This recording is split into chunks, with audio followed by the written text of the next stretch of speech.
பாஜக கூட்டணியிலிருந்து வெளியேறின ஓபிஎஸ் மீண்டும் பாஜக கூட்டணியில இணைவார் அப்படின்னு எதிர்பார்க்கப்பட்ட நிலையில அவரை முழுமையா பாஜக தலைமை கைவிட்டுச்சு அப்படிங்கிற ஒரு தகவல்னால அடுத்து என்ன செய்வது அப்படின்னு தெரியாம ஒரு குழப்பத்துல ஓபிஎஸ் இருக்கிற தகவல் வெளியாயிருக்குது. பிரதமர் மோடி தமிழ்நாடு வந்தபோது அவரை சந்திக்கிறதுக்கு பல முறை முயற்சி செஞ்சும் ஓபிஎஸ்க்கு அந்த வாய்ப்பு வழங்கப்படவே இல்லை. இதன் காரணமா அவர் பாஜக கூட்டணியிலிருந்து விலகிறதா அறிவிச்சாரு. அந்த அடுத்த சில நிமிடங்கள்லயே முதலமைச்சர் ஸ்டாலினை சந்திச்சு பேச்சுவார்த்தை நடத்தினாரு. அந்த சந்திப்பு வெறும் நலம் விசாரிக்க மட்டும்தானே ஒழிய அது தேர்தல் தொடர்பான அரசியல் தொடர்பான சந்திப்பு இல்லை அப்படின்னு ஓபிஎஸ் விளக்கம் கொடுத்தாலும் திமுக தரப்பு மூலமா அவருக்கு ஒரு ஆஃபர் கொடுக்கப்பட்டிருக்கு. அதனால திமுக கூட்டணியில இணைந்து அவர் போட்டியிடுவதற்கான வாய்ப்பு இருக்குது. ஒண்ணு தனியா திமுகவோட இணைகிறதுக்கோ இல்ல கூட்டணி வைக்கிறதுக்கு தன்னோட தொண்டர் உரிமை மீட்பு குழு மூலமா திமுக கூட கூட்டணி வைக்கிறதுக்கு வாய்ப்பு இருக்குது அந்த மாதிரி பேசப்பட்டுச்சு. ஆனா ஓபிஎஸ் அதெல்லாம் பொய்யான தகவல் அப்படிங்கிற மாதிரி மறுத்தாரு. இதுக்கு இடையில பாத்தீங்கன்னா பாஜக தரப்புல அவரை சமாதானப்படுத்துறதுக்கான பேச்சுவார்த்தைகள் நடந்ததா சொல்லப்பட்டுச்சு. அதை மெய்ப்பிக்கும் விதமா என்ன சொன்னார்னா, நயினா நாகேந்திரனும் இவரை பிரதமரை மறுபடி ஓபிஎஸ் சந்திக்கணும்னு நினைச்சாருன்னா ஆசைப்பட்டாருன்னா அடுத்த முறை பிரதமர் மோடி சென்னை வரும்போது நான் கண்டிப்பா அவருக்கு அந்த உறுதி பண்ணுவேன், அவரு சந்திக்கிறதுக்கு வாய்ப்பு வாங்கி கொடுப்பேன் அப்படிங்கிற மாதிரி சொன்னாரு. ஆனா ஏற்கனவே பிரதமர் மோடி வந்த போதும் நான் வாய்ப்பு கேட்டேன், இது பண்ணவே இல்லை. நயினா நாகேந்திரனுக்கு பல முறை போன் செஞ்சேன், மெசேஜ் அனுப்பியும் அவர் எந்த விதமான இதுவும் பண்ணல அப்படின்னாரு. அப்புறம் இரண்டு பேரும் மாறி மாறி குற்றச்சாட்டு வச்சுக்கிட்டாங்க, இவர் சொல்றது பொய் அவர் சொல்றது பொய் அப்படிங்கிறது.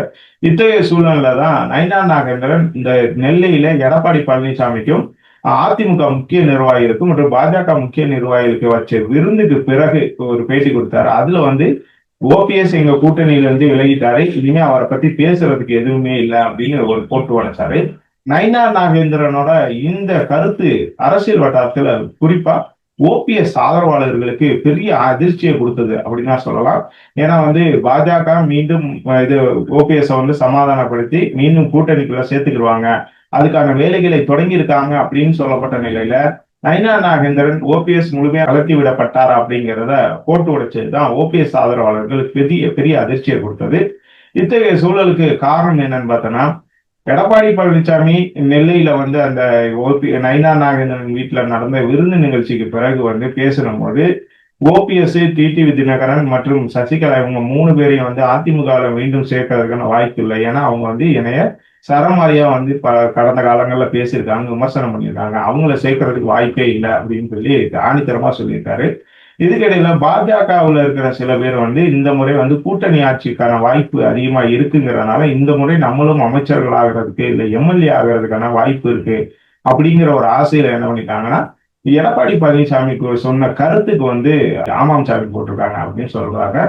இதனால என்னன்னா, இந்த கருத்தை அதாவது ஓபிஎஸ் இந்த கூட்டணியில இருந்தாலும் இல்லைனாலும் ஒரு பிரயோஜனம் இல்லை அப்படிங்கிற மாதிரி பாஜக மேலிடத்துக்கும் இவங்க தகவலை சொல்லியிருக்காங்க.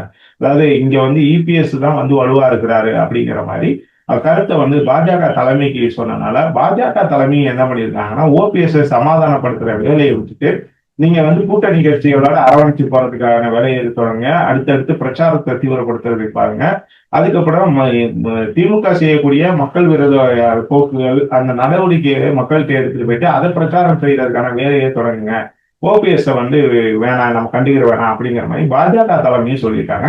இதை அடுத்துதான் என்ன பண்ணியிருக்காங்கன்னா, ஓபிஎஸ் தரப்புல இருந்து சில நபர்கள் எடப்பாடி பழனிசாமி முன்னிலையில தென் மாவட்ட இந்த பிரச்சாரத்தின் போது எடப்பாடி பழனிசாமி முன்னிலையில ஓபிஎஸ் ஆதரவாளர்கள் பலரும் சேர்ந்தாங்க, அதிமுகவில் சேர்ந்தாங்க. இதை அறிந்த ஓபிஎஸ் பெரிய அதிர்ச்சி அடைஞ்சிருக்காரு. ஏன்னா பாஜக மீண்டும் கூப்பிடுவாங்க அப்படிங்கிற ஒரு நம்பிக்கையில தான் நான் திமுக கூட்டணிக்கு போக மாட்டேன் அப்படின்னு சொன்னேன். இப்படிப்பட்ட சூழ்நிலை பாஜக இப்படி கழட்டி விட்டாங்களே அப்படின்னு. இன்னொன்னு மறுபடியும் திமுக கூட்டணிக்கு போகலாமா அப்படின்னு பார்த்தா ஏற்கனவே திமுக ஸ்டாலினை சந்திச்சாரு, அதுக்கு தொடர்ந்து அவர் கூட்டணி வைக்க போறாரு அப்படின்ன உடனே ஓபிஎஸ் துரோகி, அதிமுக துரோகி, ஜெயலலிதாவின் துரோகி அப்படிங்கிற மாதிரி நிறைய பேர் சமூக வலைதளங்களையும் சரி இதுல தொலைக்காட்சிகள்ல பேட்டிகள்லையும் சரி கடுமையா குற்றச்சாட்டு வச்சாங்க. இன்னொன்னு ஒரு எம்ஜிஆரையும் ஜெயலலிதாவையும் மனதார தலைவர்களா ஏற்றுக்கொண்ட யாருமே திமுகவுக்கு போக மாட்டாங்க அப்படிங்கிற மாதிரி ஒரு பல பேரும் பல கருத்துக்கள் வச்சாங்க. ஆனா ஒரு சிறப்பு என்ன சொன்னாங்கன்னா, ஓபிஎஸ் அரசியல் வாழ்வு அஸ்தமனம் ஆயிடுச்சு அப்படின்னு சொன்னவங்க தான் இவங்க. இப்படி சொன்னவங்களே இப்ப ஓபிஎஸ் திமுகவுக்கு போறாரு, அவர் துரோகி ஆயிட்டாரு, அதாயிட்டாரு இதாயிட்டாருன்னு சொல்றாங்க. உண்மையிலேயே வந்து ஓபிஎஸ் மேல உண்மையிலேயே உங்களுக்கு அக்கறை இருந்துச்சு அப்படின்னா இவங்க என்ன பண்ணிப்பாங்க, எப்பாடுபட்டாவது எடப்பாடி பழனிசாமியை சமாதானப்படுத்தி அவன் மீண்டும் அதிமுகவில் சேர்றதுக்கான வழிவகைகளை உருவாக்கி இருப்பாங்க. ஆனா அப்படி ஒரு வழிவகையை உருவாக்காம ஓபிஎஸ் வந்து தனிச்சு விடணும் அப்படிங்கிற ஒரு முடிவுல இருந்துட்டு இப்ப அவர் வந்து திமுக கூட்டணிக்கு போறாரு அதனால வந்து திமுக பலம் அடையும் அப்படிங்கிற ஒரு கருத்து கணக்குல வச்சுட்டுனா இவங்க ஓபிஎஸ் இந்த மாதிரி குற்றச்சாட்டு வைக்கிறாங்க. உண்மையிலேயே வந்து ஓபிஎஸ் மேல இவங்களுக்கு எந்த கரிசனமும் இல்லை அப்படிங்கிற மாதிரி இன்னொரு தரப்பு குற்றச்சாட்டுகளை வைக்கிறாங்க. அதிமுக தரப்பு மீதும் இந்த ஓபிஎஸ்ஐ விமர்சிக்கிறவங்க மீதும். இன்னொன்னு பாத்தீங்கன்னா ஒரு சில மூத்த ஊடகவியலாளர்கள் என்ன சொன்னாங்க, ஓபிஎஸ் வந்து திமுகவுக்கு போனா அது மிகப்பெரிய ஒரு பேரழிவா இருக்கும் அப்படிங்கிற மாதிரி ஒரு கருத்தை சொன்னாங்க. ஏன்னா வந்து மற்ற அன்வர் ராஜாவோ இல்ல செந்தில் பாலாஜி இவங்கெல்லாம் அமைச்சர்களா இருந்தவங்க தான். ஆனா வந்து பன்னீர்செல்வம் வந்து ஒரு முதலமைச்சரே 3 முறை இருந்தவர். அவரே வந்து திமுகவுக்கு போனா அது வந்து ஏற்புடையதா இருக்காது அப்படிங்கிற மாதிரி சில பேர் சொன்னாங்க. அதே கருத்துக்கும் வந்து பாத்தீங்கன்னா ஓபிஎஸ் ஆதரவாளர்கள் ஒரு குற்றச்சாட்டு வைக்கிறாங்க. 3 முறை முதலமைச்சராக இருந்தவர் அதிமுகவுல சேர்க்கல. அவர் வந்து இக்காலத்துல காலில் விழுகிறேன்னு சொன்னதுக்கு அப்புறம் அவர் சேர்க்கலன்னா இது வந்து எவ்வளவு பெரிய துரோகம். ஜெயலலிதாவின் நம்பிக்கைக்குரியரா இருந்தவர். அந்த அடிப்படையில தான் ஜெயலலிதா 3 முறை பன்னீர்செல்வத்துக்கிட்ட முதலமைச்சர் பதவியை கொடுத்துட்டு சிறைக்கு போனாங்க. அப்படி ஜெயலலிதா நம்பிக்கைக்குரியவரா இருந்தவரையே நீங்க காலில் விழுகிற அப்படின்னு சொல்லியும் வந்து சேர்க்கல அப்படின்னா இது வந்து ஓபிஎஸ்க்கு நீங்க செய்த துரோகம் இல்ல, ஓபிஎஸ்க்கு மட்டும் இல்ல ஜெயலலிதாவுக்கும் நீங்க செய்த துரோகம் அப்படிங்கிற மாதிரி எதிர்த்தரப்பு வந்து குற்றச்சாட்டு வைக்கிறாங்க. இன்னொன்னு பாத்தீங்கன்னா எடப்பாடி பழனிசாமி வந்து எவ்வளவு பெரிய துரோகியோ அதுக்கு நேர் எதிரானவர் ஓபிஎஸ் அப்படின்னு சொல்லிட்டு ஒரு கருத்தை சொல்றாங்க. ஏன்னா ஒரு முதல் முறை வந்து ஜெயலலிதா வந்து டான்சி நில வழக்குல வந்து ஊழல் வழக்குல வந்து சிறைக்கு போயிட்டு வந்தபோது மீண்டும் அவர் வந்து முதலமைச்சர் பதவி ஏற்றாங்க ஜெயலலிதா. அப்போ வந்து சில பேசுறாங்க, இதுவரைக்கும் இந்த உலக வரலாற்றிலேயே ஒருவர் வந்து ஒரு முதலமைச்சர் பதவியை ஒப்படைச்சு போயிட்டு மீண்டும் அவர் வந்து கேட்கிற போது கொடுத்ததா வரலாறே இல்லை.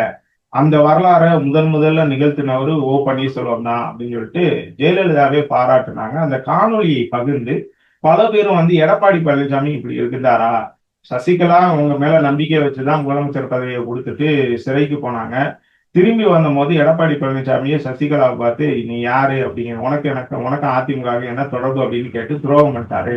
அப்ப அதிமுகவுல துரோகம் இழைக்காம இருந்த ஒரே நபர் பாத்தீங்கன்னா பன்னீர்செல்வம் தான். அதை வந்து ஜெயலலிதாவே சொல்லியிருக்காங்க அப்படிங்கிற மாதிரி அந்த காணொலியை பகிர்ந்து ஜெயலலிதா பேசின காணொலியை பார்த்து ஓபிஎஸ் ஆதரவாளர்கள் கடுமையா தக்லைஃப் கொடுக்குறாங்க. அதிமுக குறிப்பா வந்து எடப்பாடி பழனிசாமி ஆதரவாளர்களுக்கு இந்த இந்த இந்த 2 பிரச்சனைகளையுமே நம்ம வந்து திமுகவுக்கு போனா அது சரியா இருக்காது அப்படிங்கிறது ஓபிஎஸ் மனநிலைங்கிறதுனால நம்ம ஏன்னா வந்து அதிமுகவோட அடிமட்ட தொண்டர்கள் நம்ம இன்னைக்கு சில பேர் வந்து நமக்கு ஆதரவா இருக்காங்க. நம்ம வந்து திமுகவுக்கு போனா அந்த வாக்குகள் வர்றதுக்கான வாய்ப்பு இல்லாம போயிடும், மறுபடியும் அதிமுகவே போயிடும். நம்மளோட நோக்கம் வந்து எடப்பாடி பழனிசாமி நிறுத்தணும்னா அதிமுகவை அழிப்பது இல்லை அப்படிங்கிறதுனால நம்ம திமுகவுக்கு போக வேணாம். அதனால அதுக்கு மாற்றாக இருக்கக்கூடிய தமிழக வெற்றி கழகம் கூட்டணிக்கு சேரலாம் அப்படின்னு சொல்லிட்டு முடிவு பண்ண ஓபிஎஸ் என்ன பண்ணியிருக்காருன்னா தமிழக வெற்றி கழகத்தை அணுகி பேசுவதற்காக தன்னோட ஆதரவாளர்கள் அனுப்பி வச்சிருக்காரு. ஆனா தமிழக வெற்றி கழகம் வந்து ஏற்கனவே நம்மகிட்ட ஒரு விஷயத்த சொல்லியிருந்தாங்க. அதை வந்து ஒரு வீடியோலையும் நான் சொல்லியிருந்தேன். நான் அதிமுக எங்களோட வர்றதுக்கான வாய்ப்புகள் இருக்குது அப்படிங்கிற போது நாங்க ஏன் பன்னீர்செல்வத்தை சேர்க்கணும், தேவையில்லாம பன்னீர்செல்வத்தை எங்க கூட்டணியில சேர்த்து அதிமுகவோட கோபத்துக்கு நாங்க ஏன் ஆளாகணும் அப்படிங்கிறது தான் தமிழக வெற்றி கழகத்தை வந்து நம்மகிட்ட சொன்ன விஷயம். அதை வந்து அந்த வீடியோலையும் சொல்லியிருப்பேன்.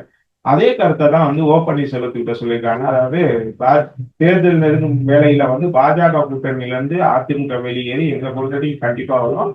அப்ப நீங்க இருந்தீங்கன்னா வந்து கூட்டணி வந்து சேர முடியாத ஒரு சூழல் ஏற்படும். அதனால வந்து நீங்க எங்க கூட்டணிக்கு வேணாம். இன்னொன்னு எங்களுக்கு வரக்கூடிய பெரும்பாலான கணிசமான வாக்குகளே வந்து பாத்தீங்கன்னா அதிமுகவோட வாக்குகள் தான் எங்களுக்கு வருது. நீங்க வந்து எங்க கூட்டணிக்கு வந்தா அந்த வாக்குகள் எனக்கு அதுக்கு வராம போயிடும் அப்படிங்கிற மாதிரி ஓபிஎஸ் தரப்பை வந்து தமிழக வெற்றி கழக தரப்பு வந்து திருப்பி அடிச்சிருவதா சொல்லப்படுது. இதனால திமுகவுக்கும் போக முடியாம தாவேக்காவுக்கும் வர முடியாம இருக்கக்கூடிய ஓபிஎஸ் மீண்டும் பாஜகவில் சேர்க்க மாட்டாங்க அப்படின்னு உறுதியானனால இப்ப அடுத்து என்ன செய்யறது அப்படின்னு தெரியாம மிகப்பெரிய குழப்பத்துல இருக்கிறதா சொல்லப்படுது. மற்ற அதிமுக நிர்வாகிகள் முக்கிய நிர்வாகிகள் திமுகவில் இணைஞ்ச மாதிரி நம்மளும் திமுகவில் இணையலாமா அப்படிங்கிற மாதிரியும் ஓபிஎஸ் ஆலோசனை செஞ்சுட்டு இருக்காரு. இது தொடர்பாக மூத்த நிர்வாகிகள் பலரும் வந்து அதுக்கு பச்சை கொடி காட்டியிருக்கிறதா சொல்லப்படுது. இருந்தாலும் ஓபிஎஸ் இந்த விஷயத்துல ரொம்ப குழப்பத்துலதான் இருக்காருன்னு எல்லாருமே சொல்றாங்க. அவருக்கு நெருங்கிய நிர்வாகிகள் பலரும் சொல்றாங்க. இந்த விவகாரத்துல ஓபிஎஸ் அடுத்த கட்டமா என்ன விதமான நடவடிக்கை எடுக்கணும் அப்படிங்கிறத நீங்க கமெண்ட்ல சொல்லுங்க.